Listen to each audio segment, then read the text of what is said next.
When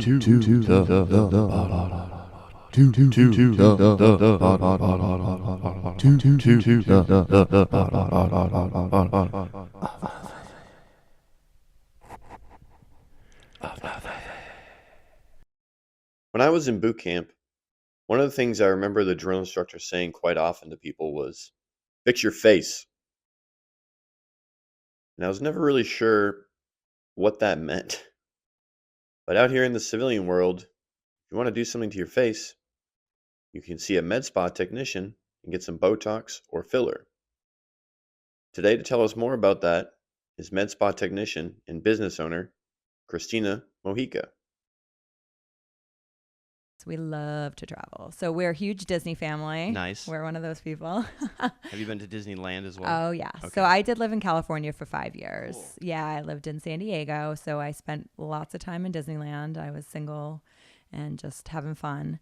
So, but yes, we actually just went to Disneyland in October, actually, as a family. We went back to San Diego. And of course, we had to make a trip to Disneyland for the day and spend $1 million for one day. Dang. No, it was a lot of money for a day. Honestly, it's cheaper to go for like a week than to go for a day. It's insane because they package the deal. You know, you stay for 3 days and it ends up being not much more than one day. But we really just wanted to do the one day. We actually wanted a relaxing vacation.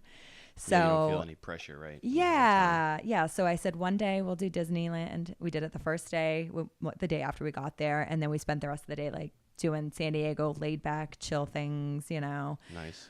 We did go to the zoo and the beach and stuff like that. Saw some of my old friends that were still there. So it was good. But yeah, no, my 18-year-old is doing the Disney College program. Have you ever heard about that? I haven't. Yeah. It sounds fun. Yeah. So there's a whole semester where she'll be working for Disney. Okay. Yeah, and she gets some credits towards school, so she's super excited. What are the credits? Well, she's doing early childhood education, and Okay. for her, she ended up getting children's activities. Wow, that's a fun way to earn college credits. Yeah. To play with kids I mean, she doesn't get Disneyland. a bunch, but she gets maybe one or two classes at least covered. Totally. And then she'll do an online course while she's there too, so she'll cover that at North Shore. She's at North Shore Community. And so she gets to work for Disney for 5 months. So we'll have to go back down there and see her, of course. So, but yeah, no, we did Disneyland this year. I brought one of the kids to Disney World in the beginning of the year. And every year, even though we say we're just going to skip a year at Disney, we somehow end up going back. But we do travel other places. I'm not a soul. Like, I don't have to only go to Disney. We did the Boston to Bermuda cruise with the kids. Oh, that's fun. Yeah, that was fun. We went as an extended family. I was actually like almost 30 of us on the cruise. Whoa. So it was a little wild. I've done that before. Yeah. Yeah, we did a family cruise in 2000, actually. My sister was only like 6 months old, but I remember, I was a kid. I remember unlimited pizza and ice cream. Oh, yeah. That was the high point for me. Yeah, it was fun. Bermuda's beautiful. Super expensive to go if you do go, on solo, go to the island because they have to import everything. It's actually, I think they actually said it is the most expensive place to live in the world. Dang. Yeah. They said that a gallon of milk was like $11 or something like that. They were showing us the low-income housing there. Low-income housing was $650,000 was low-income housing. Wow. Yeah, so if you wanted to have we have subsidized housing here. If you want to purchase a house, it's maybe like $250,000, $650,000. And it was oceanfront. But, because that's what you get there. But it was and it was just a little condo, $650,000. Yeah, it was crazy. I haven't been out there. Yeah, it's where else have we taken the kids? We've gone Puerto Rico. My husband's family's from Puerto Rico, so we've gone to Puerto Rico. We did that during COVID. That was interesting. And then, we do like the Martha's Vineyard thing. My husband and I like to travel more by ourselves when we can. We're hopefully going to Grenada in April. So where is that? Is it off Africa? It's near St. Lucia. Oh, okay. Yeah. It's kind of like one of those up and coming islands. So it's not overly touristy yet, which is more of my cup of tea because I really do like to have like the culture and there's a lot of culture in Grenada. So, and just more kind of things to do. We were going to originally go to St. John, but I didn't love that you didn't just get to St. John. You have to go to St. Thomas, I think, or St. Martin first, and then take a ferry over. A ferry, actually. Oh, okay. Dang, a boat. Yeah, boat. And then they got hit pretty hard with one of the hurricanes, and so it's kind of not totally built up yet. So yeah, so we figured JetBlue goes straight to Grenada. So Oh, that's exciting. Yeah. Straight flight. Huh? Yeah. I haven't spent too much time in the Bahamas, but it looks beautiful. I'd love to get down there. Yeah. Yeah, it's nice. I used to go there a lot when I was a kid because you could drink at 18. So. Yeah, that's why I've gone up to Canada to do that. Oh, yes, that too. I was actually born in San Diego. My dad was. No way. Yeah, my dad was stationed in the Marines out there. He was at Camp Pendleton. Yeah. when my parents met. Wow. Oh, that's awesome. What were you doing in San Diego?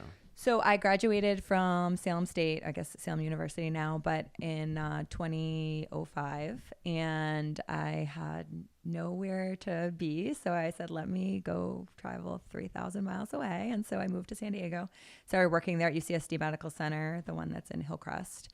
And I lived out there for 5 years, and it was good. I loved it. Yeah, it's beautiful out there. It's a lot of fun. It Whole is. different vibe. It's a different vibe, a good vibe, but for me, it wasn't the vibe I wanted to like raise children. Mm-hmm. I just felt like they didn't have the same kind of family oriented life that we have here. You know, I feel like here there's a lot of transplants. So a lot of people a lot of people from the East Coast, a lot of people from all over. And I felt like they didn't have what we have here, where it's like generations, of family, and everyone's for the most part more close knit. I agree. It was like dogs and carriages everywhere, and 8,000 dog parks. Which, no offense to any dog lovers, dogs are great, but it was more so. It seemed like the emphasis was on like the pets, and the animals, and then on children. Yes, then on children. So interesting. Yeah, so maybe not the place. And plus, my parents are over here, my family's all here. No one else really lives anywhere else, but of course me.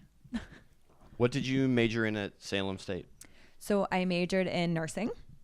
I have I graduated with a BSN, which is a bachelor's in the science of nursing, and then I have a minor in psychology as well. I find it fascinating, so I minored in psych. Fascinating. Yes.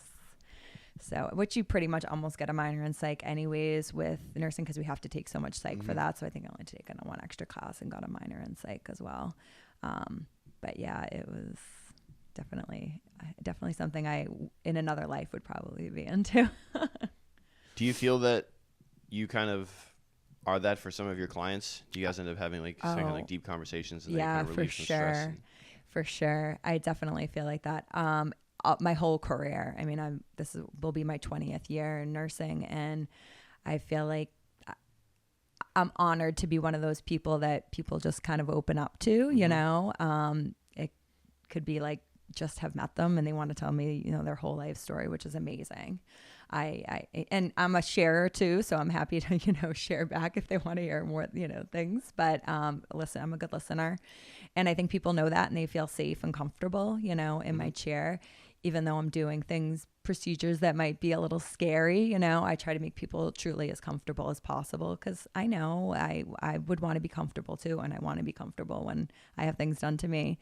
And so I think they have that relief of, my calming energy, sort of calming them. And, I give them lots of trinkets to use and numb them as much as they need to be numbed, and kind of offer any modalities that they need to be super comfortable. And it kind of opens up that door for them. So cool. That's great. I can tell that you have some Reiki experience. Yeah, I mean, definitely. I feel like with anyone's energy, if people come in and they don't need to say a word, I can tell they're really nervous. I take things super slow. I'm not into rushing anybody. I know I have a business, but it's still my center is still the patient, the client. The focus is there. It's not, how many people I can crank out in an hour, to make money. So, and I think people see that, and that's what keeps them coming back or referring friends, which, Absolutely. Yeah. You can tell when somebody is, of quality and really cares about their work versus when they're just trying to search for profit, especially in an industry like that, where you're actually affecting the way people, physically look. Yeah, of course. Yeah. Which can be scary, especially for someone who's never had anything before. So they don't know what to expect, and, I always tell people in certain things, less is more, and certain things more is more, in my field. So I like to just let them know that I will gear them in the right direction of less is more or more is more, you know, kind of thing. Because like with Botox, for instance, if you just do a little bit, sometimes that's enough to make people notice that something's off and not that it looks natural, you know? Whereas filler, you don't want to be putting that, filler fills, so that you don't want to add too much of that, you know? That's a more conservative thing in my sense. Filler fills. Yes. I know, which is, you know, you wouldn't people don't understand that because a lot of people think Botox and filler are the same thing. What is the difference between them? Okay, so Botox is a neurotoxin, so it relaxes a muscle. Its sole job is it gets diluted, or not really diluted, reconstituted with water, and it goes into a muscle, and it stops that contraction of that muscle. Interesting. So that helps with, you know, fine lines and wrinkles, like those angry 11 lines you make, or when you lift your forehead out when you get lines. Talking about me specifically? Yes, you. I like my 11s. Or and that's fine. And the crow's feet, things like that. And some people just want things softened, which is also totally fine. But sometimes just treating one area can kind of make people question, like, what's going on here? You know, like one part of your face is not really doing too much, and then the rest is moving, you know?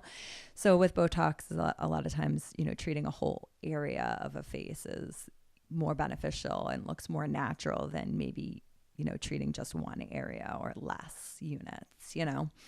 But with filler, that's a jelly-like substance, right? So that's it's hyaluronic acid is something that's found naturally in your body, but this is a synthetic form of that. I personally like to use the fillers that are the most mimic most of your own hyaluronic acid, of course. There are other ones on the market.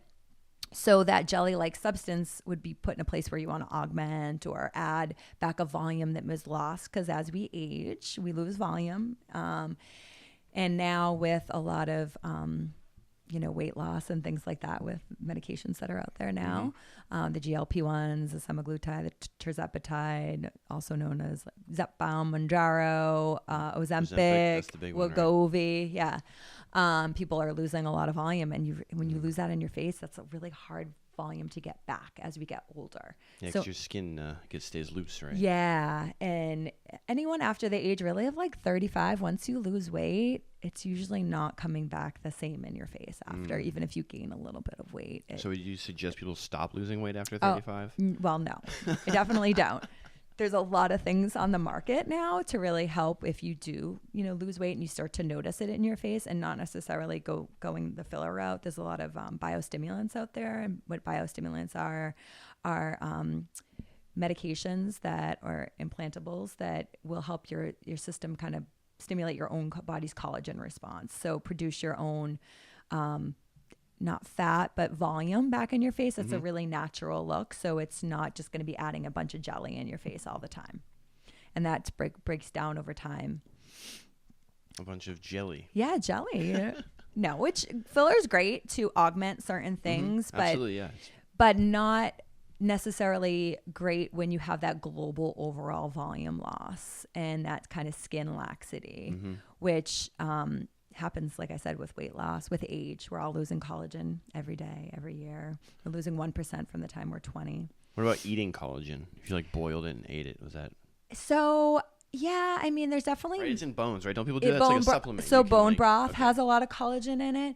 So there's definitely not a ton of research on whether it really, you know, ingesting collagen works as that well. I say if you feel different, or you think your skin looks better, or in your, you know, take it in, bone broth has other benefits too, but, you know, even collagen supplements, then keep doing it, right? Totally, whatever works. Yeah. But to say, you know, yes, definitely going to work. It, you know, it's one of those things where, because there's not a ton of research, it's really hard to say, yes, it's definitely going to work. But I think I do feel like there are some benefits for ingesting it. Yeah, I think so too. I mean, it's something that's naturally occurring in a lot of, you know, things that we eat already. Yeah. Oh, there's the filler, right? The dissolving of the filler. Oh, yeah. So it occurs naturally. The filler occurs. You said it. The substance hyaluronic acid occurs naturally in the body, and then the filler is a synthetic version, but there's different qualities. Like a higher quality one is closer to the more natural. Yeah. So there's different manufacturers out there, just like with anything with Botox as well. Well, I call it Botox, but that's really just the Band-Aid of, the neurotoxin family. It's been around the longest, Botox. Not necessarily my personal favorite, but that's the one that's been around the longest. So with filler, again, the makers of Botox actually make some fillers. There's also pretty much most of the neurotoxins also have a filler associated with them. So the different brands have multiple different fillers. So there are the newer fillers coming out. A lot of them are trying more to mimic the natural body's hyaluronic acid, right? Because that would make sense. Yes. More easily dissolved and just more compatible to your body. Some of the newer ones on the market also move more dynamically, meaning that they move with your facial expression, which again would be important, right? Absolutely. Yeah, because you don't want to put in a filler that is just like hanging out there and your face is moving and the filler is staying where it was. Doesn't make any sense. So for me, I geared more towards those dynamic fillers, or those fillers that are going to move and have more closer to your body's natural hyaluronic acid, just for that sheer fact. Because my goal is always to make people look the most natural, look like themselves, not look like somebody else, or look alienistic, or look deformed, or anything like that. Because that's not anybody's goal, right? No, I mean, I don't think so. I mean, that's Make me not an alien. That's not my aesthetic. I mean, there's definitely some people, and to each their own, that like a different look, and it's just not what I give. So, and I think people know that for the most part, that come to see me, is they're coming to see me because they want a natural look or natural outcomes, and they know that that's what I give. So, and I feel like I look natural. So Absolutely, yeah. People don't realize that there's a lot of stuff going on in here too. I have a lot of Botox. I have a lot of collagen stimulators. I have a little bit of filler. Whatever I feel like, is going to help with my aging. I did lose weight too. I'm in my 40s, so I have a few things against me, so a white woman in her 40s has got a thin face. It's just it doesn't age well. You're doing a great job.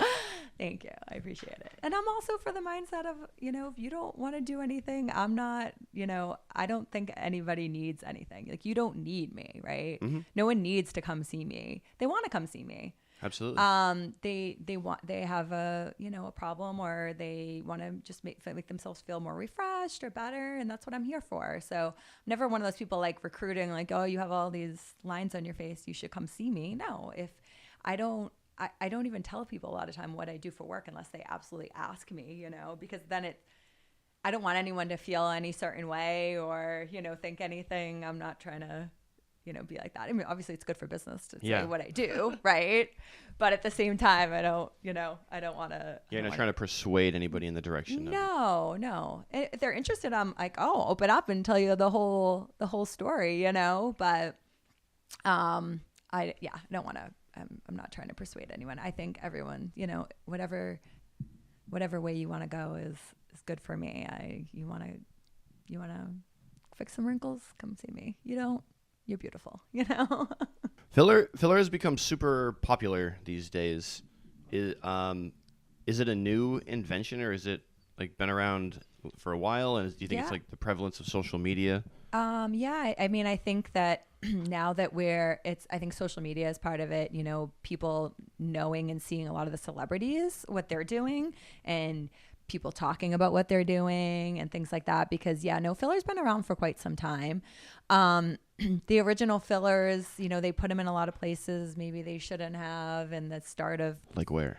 Well, for instance, the area around your mouth, the nasolabial folds that everyone like always hates there, right?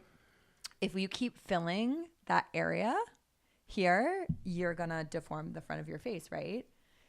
Because my baby she's 4, she has nasolabial folds. Like, you're supposed to have nasolabial folds, and that's what I try to tell all my clients. I've never heard that scientific term before. Yeah. So a lot of times, the reason nasolabial folds get worse as we age is that we're losing those fat pads. We're losing what? I never heard that term before. Well, now so you know. It's making me giggle a little. So what's funny because there's only 2 fat pads in your face that get larger as you age. And fat pads is also funny. Yes. Well, you're talking to a scientific girl That's here. great. So so the fat pads and the nasolabial folds, they get larger. A lot of fat pads in your face do not get larger, right? So you're losing cheek volume. You're getting bigger hair. Why would we fill something if it's already biologically getting bigger as as we age, where it's just getting larger anyways. And then the fat pads down here, all the areas no one wants and complains about, right?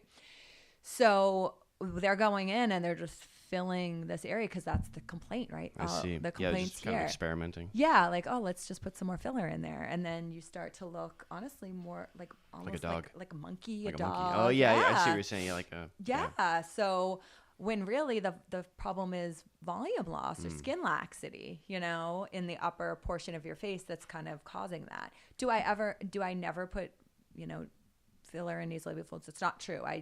I'll glaze them or put like a little bit, or after I fill or fix the other areas or improve the other areas of the face, I might go in and do very little, just to kind of airbrush or fan it out a little bit to kind of calm them down, but I'm not going in there to get rid of them. I'm not trying to make you look like auto-tune on, your pictures or whatever, like Kim Kardashian and all these other people. And I think also because social media has all these filters, that's the other problem, that people are seeing these unrealistic things, well, she doesn't have any nasolabial folds, well, yes, she does. If you take off the 10, face tunes that she has on her picture, she has nasolabial folds, because we all do. And if she didn't, she look wild, So I think it's a lot about education in this, in the aesthetic industry, and because there is a lot of misinformation out there too. And you think that, and just like they did years ago, oh, well, the problem is nasolabial folds, let's fill nasolabial folds, not thinking about the anatomy or the biology behind it, like what's going on, why are the nasolabial folds getting worse? Oh, well, we have bony reabsorption, so as we age, our bone is absorbing, our fat pads are going away. What are your bones absorbing? Your body's absorbing. Your body's absorbing your bones? Yes. It's all the beauty of aging. Yes. So things start to recess. The bones in your mandible and in your, so that's your lower face, and the bones of your cheeks, the upper face. Sorry if I get too scientific. You just let me know. Yeah, so, it's education, and I go in every day, and that's one of my favorite parts. It always has been of my job, is educating and letting people know why we're doing what we're doing, and not just saying, here, we're going to put this in your face because I said so. This is the reason that I want to do this procedure. Is this something that you think you want to do? Rather than, we're going to do this, and there's no reason, no reasoning behind it. So, are there ways now? Have you ever utilized? I'm sure these things kind of exist. I know it's actually counterintuitive, or it's ironic to the filter. But is there a way you can like show people like an after result from like is there any like programs that are like a simulator where you could like take a picture of their face and be like, this is what we are going to do and what it could look like? No, I mean, we just use a lot of other before and afters, like on social media, and or I have some in my, in folders on my phone to show things. Oh, this is what I'm thinking about doing. This is, someone's before and after results. So no, I don't have like a simulator in the sense of this is what you're going to look like when this happens, The good thing about filler is that it is dissolvable. There is an enzyme that dissolves filler, which is also great in the case of like an emergency or something like that to dissolve, but also for, outcomes that maybe people don't love or something like that. Yeah, eventually it dissolves. It kind of goes away on its own. Yeah, I mean, ideally, right, it does. There definitely are. There are some studies, or not some studies, there's some ultrasound or CAT scan results out there that people are seeing like old filler in the face, and definitely a lot of the older kinds of filler could stick around, and they're not necessarily doing their job anymore, if that makes any sense. So they might be there a little bit, but as some of them break down, they take on a lot of water. So basically it's not really the product that we want there necessarily anymore. And it's probably like more of like a very thin layer. And it can last sometimes in people's faces for a lot longer. And then sometimes people metabolize and it's gone in like 6 months. So it depends on the person's anatomy, the person's biology, how, their makeup and how quickly they dissolve or don't, and the makeup of the filler that was used in the first place. So I believe it was a CAT scan or an MRI. Some sort of a scan was done, and there, it's all over the internet. Of course, it's kind of hushed down a little bit now, but with a lady that had she'd had over years had a lot of syringes of filler placed in her face. But if you look at her imaging and you look at her, she looked great. Like, she didn't look like some crazy puffy, alien-esque, weird, woman. She looked beautiful. So what they were showing and freaking out about was tons of syringes of filler over many, many, many years. That, I'm sure if you're putting 20 syringes of filler in some faces, there's going to be a little bit of a remnants of that, over time. Was it doing any harm? No. And did her actual face look good? It did. So really, what's the harm? Why are we really freaking out about that anyways? Yeah. People on the internet just like to freak out. Yeah. So you said you went to school for nursing, and was there like an emphasis in skincare, or what was the next step for you to get? No. So I went to I actually worked in a hospital for years, and then I did rheumatology for a while. My desire was always to go into dermatology, actually. And I ended up going back to become a nurse practitioner in 2013, I think. That's when it was. 2012 or 2013, one of those years.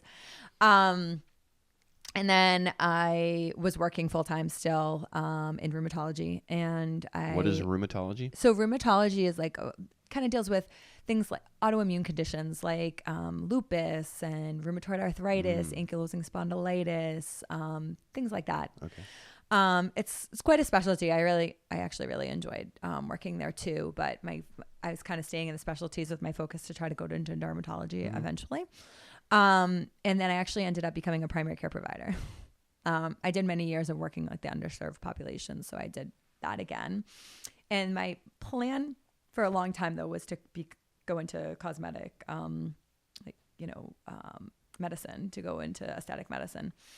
So as a kid, I always was very into like hair and makeup and always wanted to be a nurse. For as long as I can remember, I wanted to be a nurse. So my plan was always to work part-time as a nurse and part-time as a hairdresser.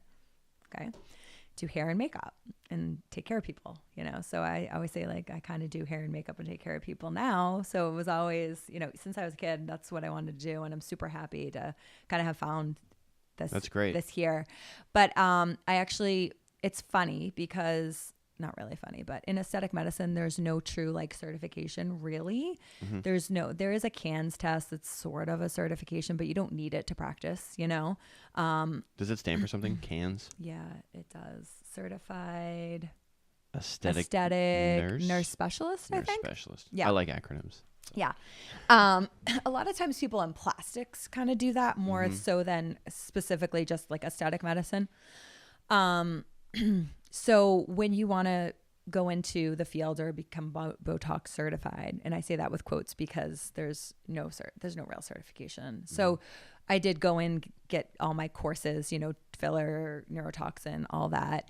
And after that, I went and spent a lot of money getting educated deeply into each one of those things before, I really got into practice. So if someone is interested in getting like some work done or Botox, they should come find someone like you at an established business and not like Craigslist or Facebook and get it done in the kitchen. Well, I truly, because I want to say when I started, I was concierge, right? So I was going to people's houses, right? Did I know what I was doing? Yes. Okay, but did I have like an established place? Not like I do now. Not, a specific address here. This is I'm here all the time, kind of thing. I was trying to build up my clientele so that I could get an established business. But I think there's a difference between, doing that and, specializing in that one thing. Because I do know some colleagues that just do neurotoxin. That's all they do. They just do concierge and they just do neurotoxin, which I respect, right? So that's the only thing that they're doing, just the Botox. That's it. They're not trying to do filler in people's houses. That's where I feel like it gets a little bit hairy. Botox, relatively safe. Okay. It's relatively safe. Filler, there are other possible complications to filler that you, in my opinion, don't want to be in a controlled environment for. Okay. Does that make sense? Yes. Yeah. So I did start out doing concierge just with Botox, in the beginning.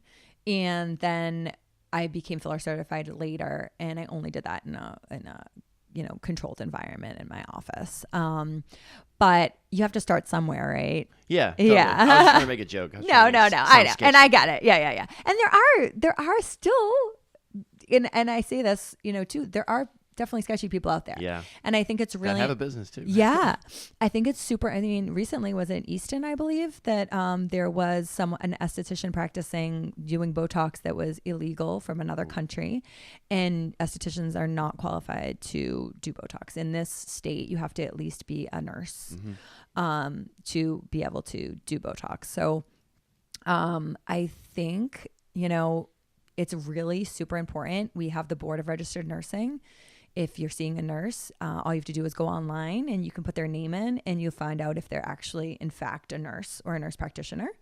And I think it takes 2 seconds, right? We're always online. We're always on the internet. Take care of yourself. Go on and ensure. And I always give people that option when they sit in my chair and I don't necessarily know me. I said, you are welcome right now to go on the Board of Registered Nursing. And I know I just said I'm a nurse practitioner, but you don't have to take that for, gold. So I said, here's my name. Go online and look me up. Make you feel better, right? I believe you. Yeah. So, but I think it's important for us to advocate for ourselves and just ensure that we know what we're doing, especially when we're dealing with our faces. And, and there was in Florida, I think recently too, someone died. This was a little bit different, but they were doing like a liposuction in their house or something. Dang. Like, let's just not be too crazy. Let's think about what we're doing, where we're doing, make sure people are licensed and, just do some common sense and just make sure that cell sounds legit and good and not just go and trust people with everything, especially our faces. Our bodies in general, really, right? So yeah, I definitely think just checking in and making sure people are legit is super important, and it's so easy here because you have to be an RN or higher, or maybe LPNs can, but I'm not really sure, but I know for sure it's RN. And there's a lot of there's a lot of certifications and regulations in Massachusetts. Yes. Really look out for employees and for customers when it comes to every business, really. It's the Midwest, a lot of the Midwest, you can be just any Tom, Dick, and Harry and go get some Botox, take a little course, and that's it. And really you're administering, Botox is a medication. We're not just, it's not just some water or something like that. We're using needles and we're administering a medication. And a Botox needle is small, right? It's very small. I use actually insulin syringes to administer my Botox. And so, yeah, it's like those little tiny needles that a diabetic would stick themselves with every day, just really thin, slim. I try to, make it as comfortable as possible. So I use more if I need be so that they don't get dull on somebody. So I'm not, just poking you with a dull needle 100 times. I use as many as I need to make it comfortable. So when someone gets like a Botox, like if you wanted Botox in your chin, right? Would you do like, because I've seen it on TV, but do they just and just like do a bunch of small injections and it depends where, every muscle works a different way. And so basically I like to call it like the opposite medicine. So any way that the muscle would normally move, it's going to do the opposite thing once I give it Botox. So there's a muscle in your chin called the mentalis, right? It's right here. And when you go like this, it kind of pushes up. And as we get older, it retracts more. Yep, exactly like that. So if I give it Botox, it's going to elongate your chin or relax your chin. And then there's the corners of your mouth pull down. Yep, perfect. Yep. I practice my face. So if I give that Botox, it's just going to kind of lift it up. So it can give a lifting effect in your lower face. Also great for masseters, like people that have TMJ or get lockjaw or just get headaches from clenching all the time or why they're sleeping, it's a great treatment for that. It's actually FDA approved for treatment in the masseters now. So, how many fat pads are in a human face? Oh gosh, that's a great question. Thank you. Well, there's superficial and deep fat pads. So you have a fat pad over your temporalis. So right here, you have fat pads. You have a deep and superficial fat pad. You have 3 really in your cheeks. You have 1 in your nasolabial folds. You have 1 in your jowl, or where your marionettes are. I believe that's it. Do they play like a significant role? It's interesting to think that your face retains fat, and it helps the way you look. But I don't know. People try to lose weight and mitigate, where the fat is on their body. So right. It's interesting there's a healthy fat that is. There is, and actually relates to your attractiveness. Yeah. So it's funny because a chubbier face is a more youthful face. So people think of chubby kids' faces, right? And everyone hates having a chubby face, but that's actually seen as so much more youthful than if you lose weight and you have saggy, all that kind of hangy skin. So people always, oh, my face is so fat, they come and see me. I'm like, yeah, but people are actually looking for not necessarily a chubby face, but a plumper, more youthful face, So yeah, I mean, there's definitely certain areas in a man and a woman, different areas that you want bigger or having different ratios, So if you go in and you do the same kind of injection points on a man as a woman, you're either going to feminize or masculinize somebody, So, and that depends on who it is and what they want, So just because a biologically male sits in my chair doesn't mean that he wants to look masculine. He might want to look feminine, and that's fine. But I just need to know that, and I always ask that question, what look are you going for? Because I'm going to inject you totally different. That's a good question.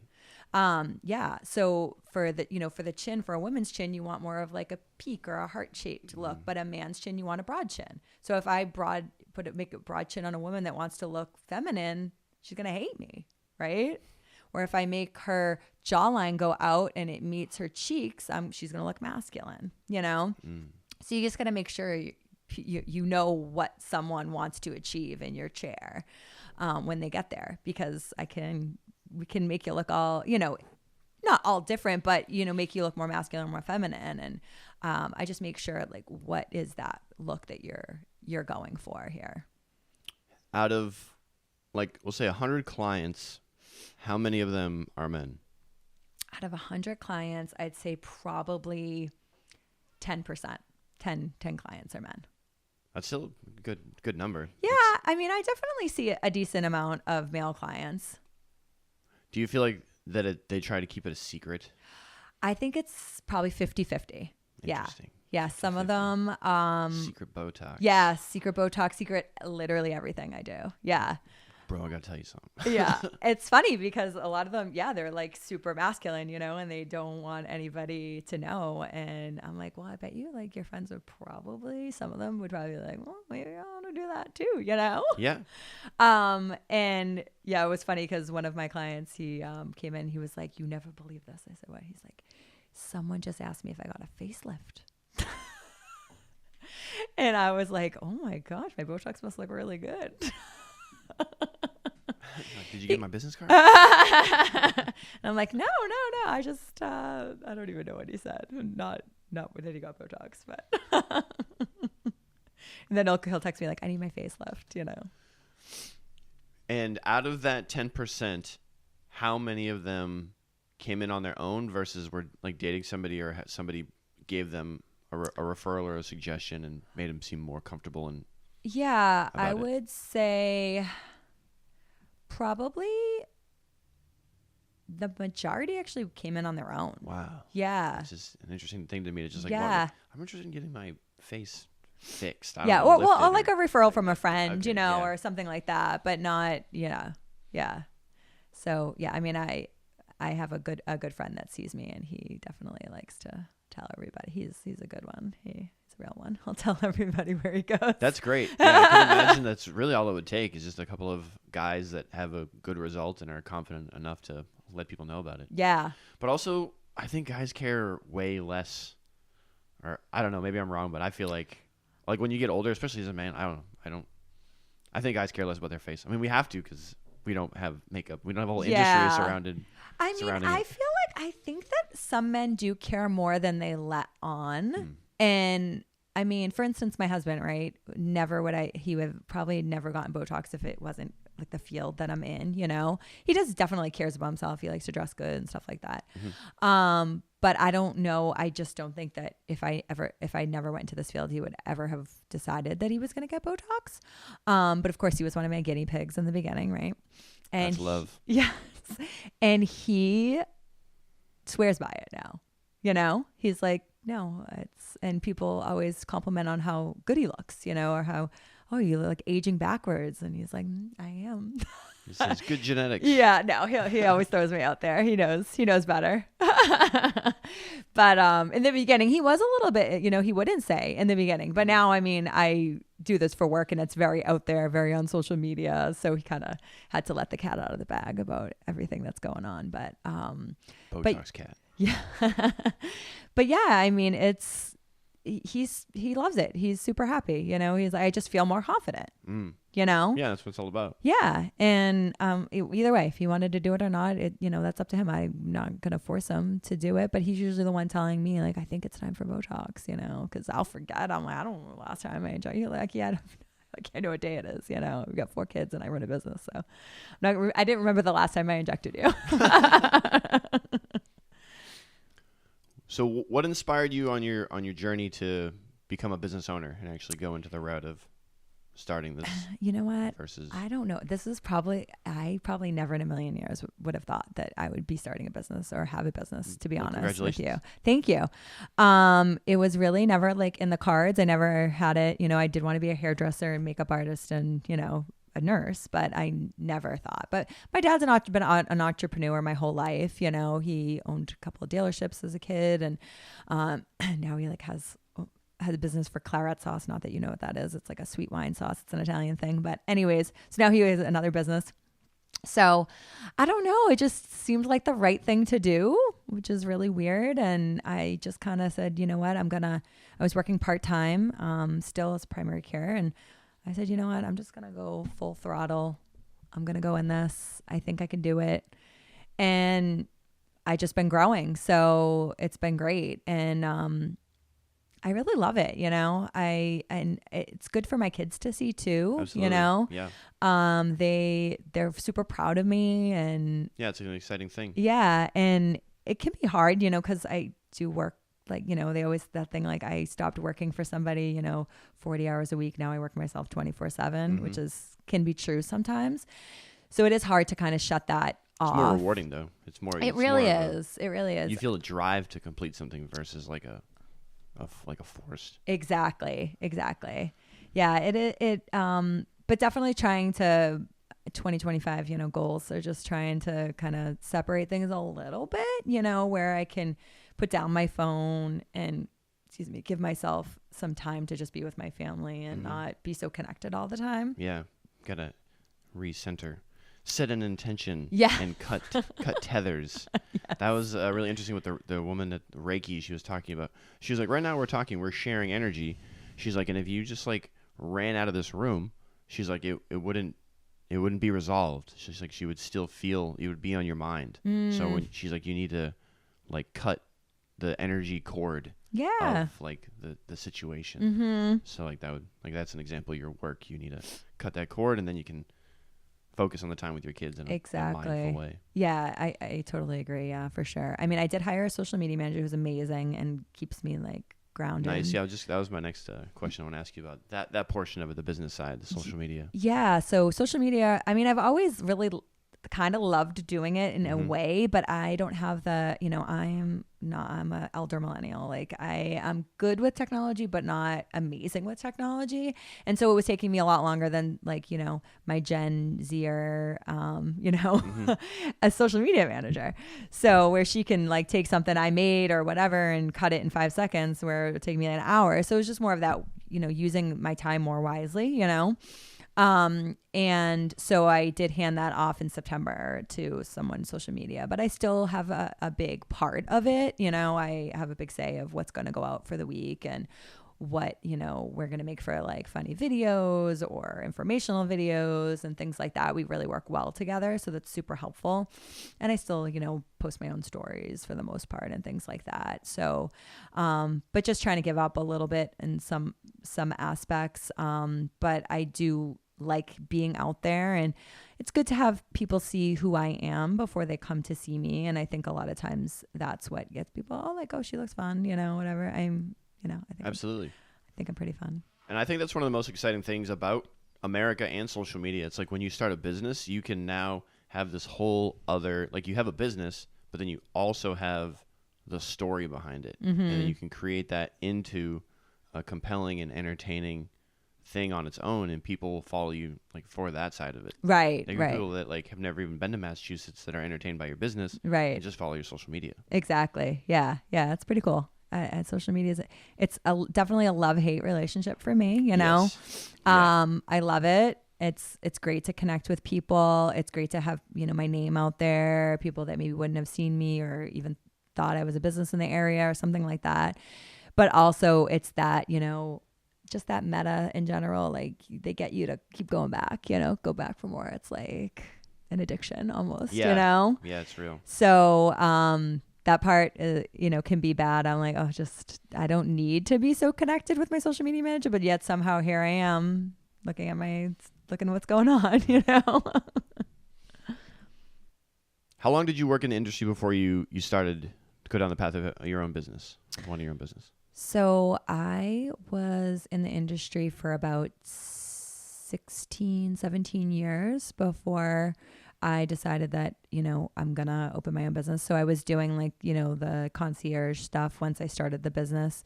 Well, it's just started in general. And then I was like, you know what? Let me just start an LLC, whatever the hell that is. You know, it was it's been such a learning curve for me because I have zero business background, zero. I don't have like an MBA. I never did business. I didn't a lick of business when I was in school. You know, I truly never thought that I was going to be a businesswoman, you know? So I learn quickly though, you know, I learn as I go. If I don't know the answer, I find out the answer. So, I said, all right, well, I guess I'll do this LLC business. So I actually have to be a professional LLC because I am, you know, I have because I'm a nurse, so I have to show them my licenses and all that kind of stuff. Yeah. And I mean, there's just so many things that you don't even like, all this bookkeeping stuff that was my first thing to go out to have someone else do, because I did do it for a while in the beginning when my business was just taking off and I didn't really, you know, I didn't have a ton to record and whatever. And then once it started getting busy and I don't have time for this, you know, I'd rather pay somebody who knows what they're doing and can do it in 2 hours rather than me do it in 10 or 12 or, you know, whatever amount of hours. And then I don't even know how to code this thing. And then I screw it up and then I want to cry. So, you know, forget it. So that was actually one of my first things to go off. But yeah, there's so many things. Then tax season, my first tax season. Oh Lord. I was like, wait, what do you need? My accountant was like, you don't have that. I'm like, no, you know, it was awful. It was awful. The shoebox of receipts. Yeah. The poor guy, he hated me. This year I was better. I'm like, I promise I'll be even better the next year and the year after. So, but, yeah, I have a nurse brain, right? The first clients, I like forgot to ask them to give me money, you know, like I don't know. That's not, I'm not used to that kind of stuff, you know, like, oh yeah, you have to pay me. That's how I live. Right. Are you involved in any groups with like other new business owners or like female business owners? Because I've met a lot just from trying to like do this and kind of promote this and get people on. I've had a lot of female business owners that are just now like getting their business on the ground. Yeah. So actually where I have my business in Danvers, we're actually a super close knit like beauty industry area. So I am really close with a lot of the business owners and female business owners in that area, like hairdressers and you know, makeup artists and estheticians and stuff like that. Just because, you know, we found each other from other people and then it kind of like hit it off and we, you know, promote each other and we maybe, give referrals to each other. And even when I'm doing renovations next month in my business, and one of my friends who's does brows and permanent makeup and stuff, she's letting me use her space while I'm kind of dehomed for a little while. And so it's super supportive, great. I did try to get into some of the kind of like the local women's groups and stuff like that. It can be a little hard to get into, and it's hard to make that commitment for me too, with just my business being busy, my kids being busy and stuff, and having to go to a meeting, once a month or twice a month or whatever.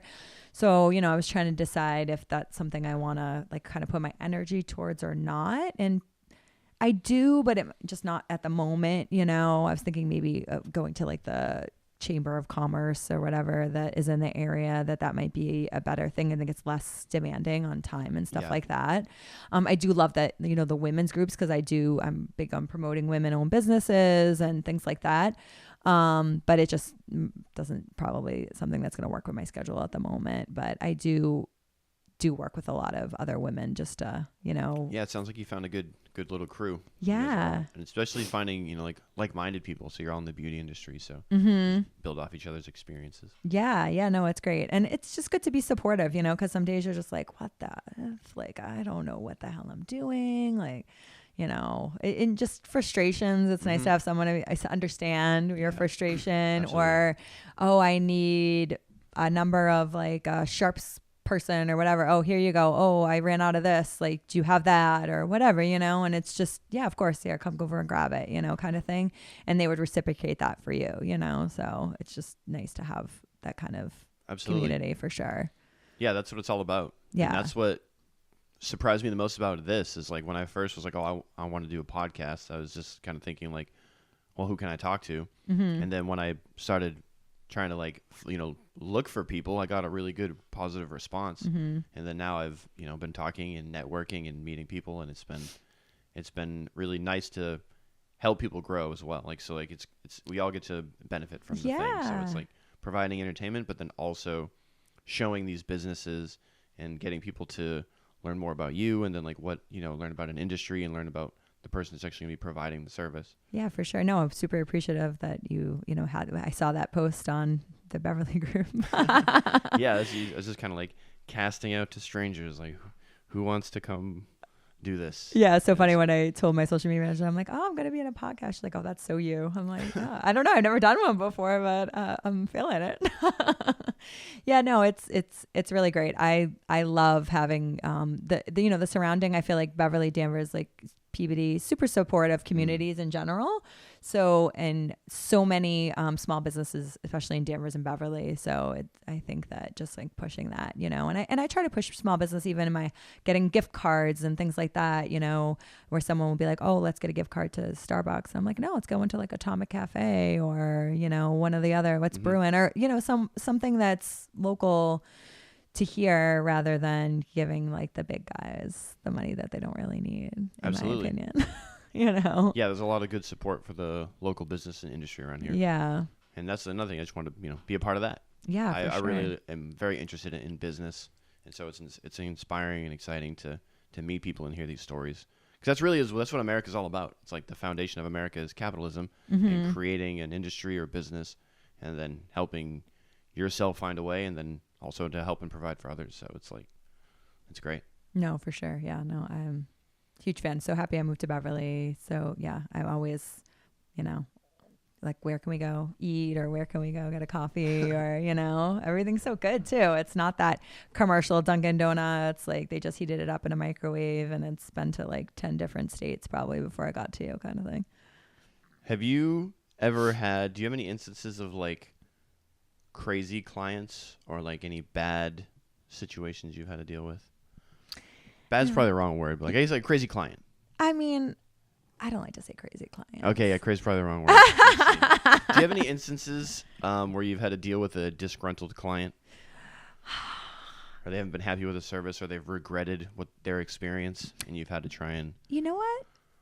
Let's knock on wood, but like, not really. I really try to go in with like this is the set expectations, and I think that's the most important thing, and just using the right verbiage so that people aren't expecting, that have like paper thin lips to getting like Kylie Jenner lips that same day, that didn't, Kylie Your face will explode. Yes. Kylie did not get those lips overnight, She's a billionaire. Yeah. And she probably came in for a microscopic amount of filler 8,000 times before she got those lips, So I think I really, truly try to just like say, this is what you need to expect. And so I haven't really, there's the occasional client who's like wanted something and then got it and then didn't want it, like maybe say a filler in a certain area, and then you took it away and they're like, oh, why is this like that? Well, but that's because there was filler there, like holding it up, or like repositioning the tissue, So I think sometimes people just don't really know what they want, or they're just unfortunately maybe like unhappy in some other area of their life or something else, you know what I mean? Yeah. And they think that doing something might fix the feeling that they're having, and I try really hard not to ever treat those people especially on a day that maybe they're feeling a certain kind of way, you know what I mean? Impulsively. Yeah. So like a tattoo or like a piercing or something. Exactly. Like, yeah. And this is your face, So I turn people away, I do. I say, I'll sit down and talk with them for a little bit. And maybe they'll cry, maybe they'll tell me a story, maybe, whatever. And I just say, no, I'm not going to treat you today. We can talk maybe in like a month or whatever. And if it's still something you're thinking about, we can see if it's a good time or whatever. But I don't feel like I feel like you're just reaching for things to treat that you're trying to treat something else, where you think adding filler to something is going to, maybe make it better or something like that, I don't do I don't do procedures just to do procedures, Yeah, maybe that day I might have lost out on some money, but in the long run, I kept my integrity. So yeah, okay. I'm okay with that, Yeah, especially with Google reviews. Yeah, for sure. Are there like legit anti-aging creams and products that exist that would actually have like a noticeable result if you use them on a daily basis? So, I mean, life? I think the two cheapest and biggest things you can use for anti-aging are SPF, right? Sunscreen, right? Sunscreen, yes. Sunscreen. Yeah, my Irish skin, I use a lot of sunscreen. A good sunscreen. 30 or higher, I'm about 50. Yeah, 50 is great. I mean, ideally, I like people to use 50, but, it can be a hard sell sometimes. So I'm like, well, if you can at least use 30 every day on your face, no matter if it's the winter, use your SPF, right? Like the sun every day, sunscreen every day. Interesting. I wear sunscreen on my face every day. Wow. The sun is beaming today. Like it's really strong wear today. Sunscreen like 15 times a year. Oh, okay, great. That's interesting. No, wear sunscreen every day. It's one of the biggest anti-aging, truly. You think they'd put it in more lotions? Well, the thing with the lotion is because you'd have to use such a large amount of lotion. It does give you some sunblock protection, but not the same as, so if it said 30, you need to use like 20, sprays of it to get the 30 SPF truly on your skin. So it's better to just use a straight up SPF and just use that on your face rather than worry about how many pumps of moisturizer can I get in my hand, or like foundation when everyone tells me, oh, there's some in my foundation. I'm like, what did you use? Like 1 squirt of foundation? You don't have 50 SPF on your face right now, It's the hardest sell, I think. I've never thought of it. Yeah. It makes the most sense. It's true. Because the sun is what's aging everybody. Yes. Sun and gravity, right? Right. Amongst many other things. Yes. But it's a big one. It's a big one. So I push SPF hugely. And I mean, when I tell you, I come from the age of full on tanning beds, no goggles, probably burnt my eyeballs out. Nice. I couldn't get enough tan. I couldn't be brown enough or orange or whatever color I was. Who knows what color I was, I mean, I look back at pictures and I just laugh. It's ridiculous. It's ridiculous. But I paid for it. Like I've had to do a lot of chemical peels and lasers and things like that to my face. I had a lot of sunspots and age spots on my face, from doing that. I've definitely paid for it. I mean, monetarily, and my skin had to pay for it. I had to deal with all the procedures, but So SPF would be like my number one. If you don't have money for anything else, get, if you can, a 50 SPF mineral sunblock is the best, but whatever. Just 50 SPF mineral sunblock. Yeah. Okay. Mineral is just best for your skin. Yeah. Because that's the thing about sunscreen. It stings your face sometimes. Yeah. And you don't even want to put it on your face. Yeah. Yeah. I, also using a retinol. Do you know, like retinols are... I've heard the term before. Yeah, so they're vitamin A derivatives, and basically what they do is they kind of help fluff off like the layer of your skin to help with fine lines, wrinkles, cell turnover, collagen production. Huge. There's a lot of research on that. So you can get... I think you should get prescription strength because that's where you're going to get the best benefits. Right. Yeah, there's some, over-the-counter stuff you can get. It's just hard with the over-the-counter because sometimes we don't really know the percentage of retinol in those. And usually to be a medical percentage, you have to be a prescription Can strength. anybody get like a retinol prescription though? You could go to the dermatologist. You could go to the dermatologist. You can come see me. I write, retinol prescriptions. I also have I carry a medical grade skincare line, and they have, a retinol that's a percentage that's considered like a pharmacy percent. I carry in my space too. So, but those, if you could have two things to, least costly to you, those are definitely the two things that I would go for. Just protect your skin. Any 20-year-olds out there listening, wear your SPF. Protect your skin. But everybody should. Like I said before, I would go on vacation and I couldn't, could I burn my skin a little bit more? And probably, but I might have sun poisoning. But now I'm so bad. I have SPF hats. I have sunglasses. I wear my SPF, I'm a crazy lady now. But what other types of permanent makeup are there besides eyebrows? So, lips, you can do lip permanent makeup. Like lipstick? Some people. So my friend Kat, she does permanent makeup. She's the one I'm going to go use her space. And so she loves to do brows, but she also does do lip blushing. So sometimes people have like a pigment in their lip and it's kind of blends in with their own skin. So maybe they want to be a little browner or a little pinker or something like that. So some people do that, or some people do actual like lipstick, like they wear lipstick every day and they want to have something they don't have to worry about. I feel like that would hurt. It's pretty painful. So I hear. Yeah. They do numb, but I do hear that lips can be, lips in general, when you're injecting lips, I numb people like lidocaine injections, lidocaine topical, whatever they need to be comfortable, because it really is probably one of the most uncomfortable procedures to do. I believe but people find when I have them, they feel fairly comfortable. I try to make them as comfortable. I am an NP, which is nice because I can do the injectable like nerve block numbing rather than just a topical numbing cream. I've used a topical lidocaine for tattoos before. Yeah. I've offered it at different places. Yeah, so I use a prescription strength lidocaine. It's got a couple of like benzocaine, tetracaine in it too. It works well, but with the lips, truly, like I said, it's really one of the most uncomfortable areas. So I do offer, if needed, injectable lidocaine as well. And I'd say like 50% of the time people take me up on it, and 50% of the time they're like, I'm fine, I can handle it. But in the long run, it's better for me and them if they're if they're comfortable. Yeah, absolutely. I have a needle in my hand. You don't twitching around. Yeah, it's I want their lips to look good after, so. Have you ever experienced like a vitamin like IV drip?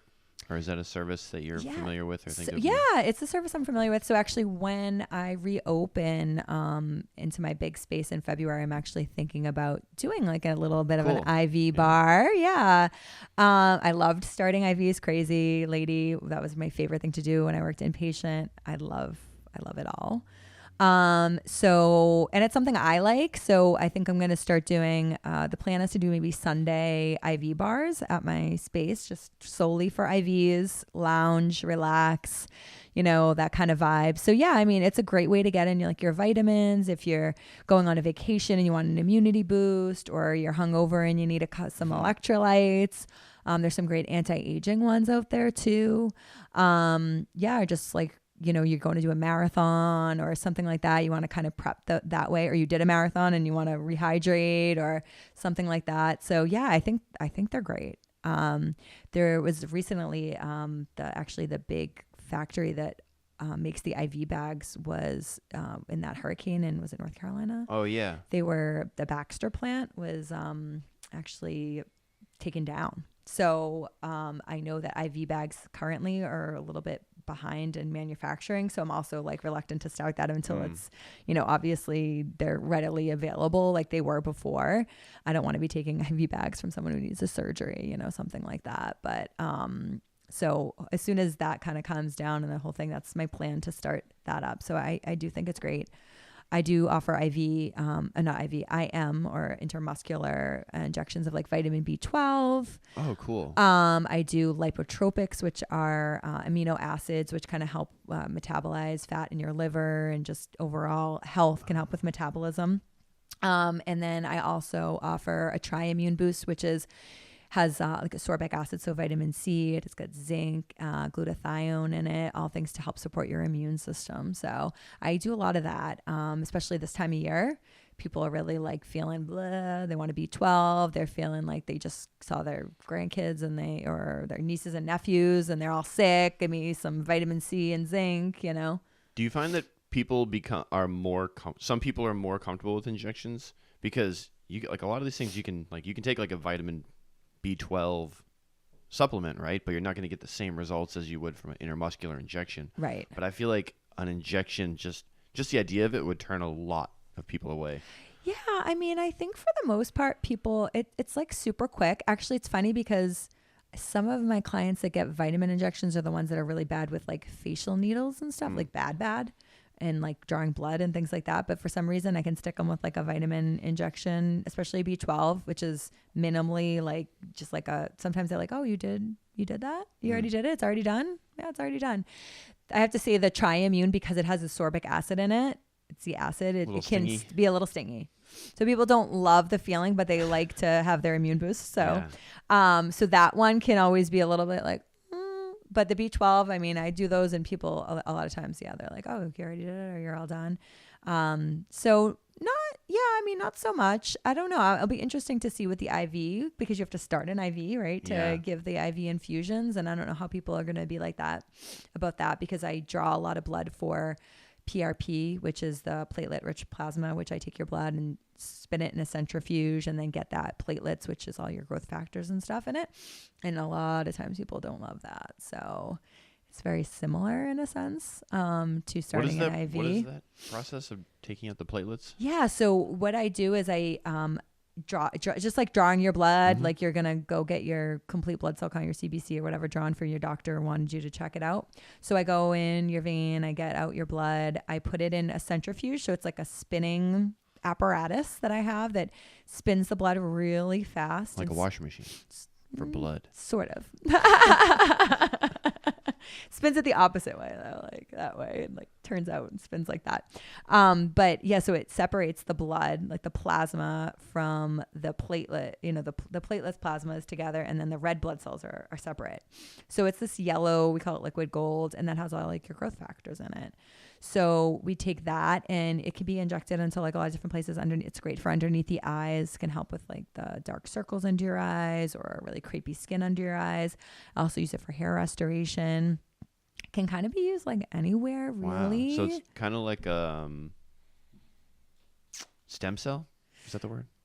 I mean, I guess in a way it's growth factors. So, I mean, there's growth factors in stem cells. You want to come too. I'm going to grab. Okay. Hey, you want to play? So basically it's like your growth factors, your own body. So that's what's people really love about it. I was saying the same thing. I like that idea like better. Yeah. Utilizing something that's already in you in a different way to. Exactly. So we also use PRP when I'm doing like microneedling. So microneedling is like little micro injuries to your skin. And I use that as to help with the growth factors in that, and also helps with regeneration of your skin. So quick healing process of that. Microneedling is a pretty quick process anyways, but it's just, you must sometimes look like you have a little sunburn or something like that for a couple of days after. But that's another way to get collagen induction in your face or production in your face. Helps with acne, like scarring, acne scarring, which is a big problem for a lot of people. That's, they feel very self-conscious about acne, scarring, pigmentation, and things like that. So if someone is trying to if someone's interested in getting into your industry, what would, like, a young person that's like going through school or like finishing college, like, what would be something that they would want to major in, and then what would be the path that they would study afterwards to get skilled in Botox and filling? Yeah. So, I mean, you have to, like I said, so you want to become a nurse, become an RN, or an NP. I mean, becoming an NP ideally is the best in this industry, because then you don't have to have a medical director or someone that signs off on basically everything you do, right? So you have to have someone, you pay them money. You have to, and a lot of times they don't really know what you're doing, and they don't have like a real vested interest, really, truly.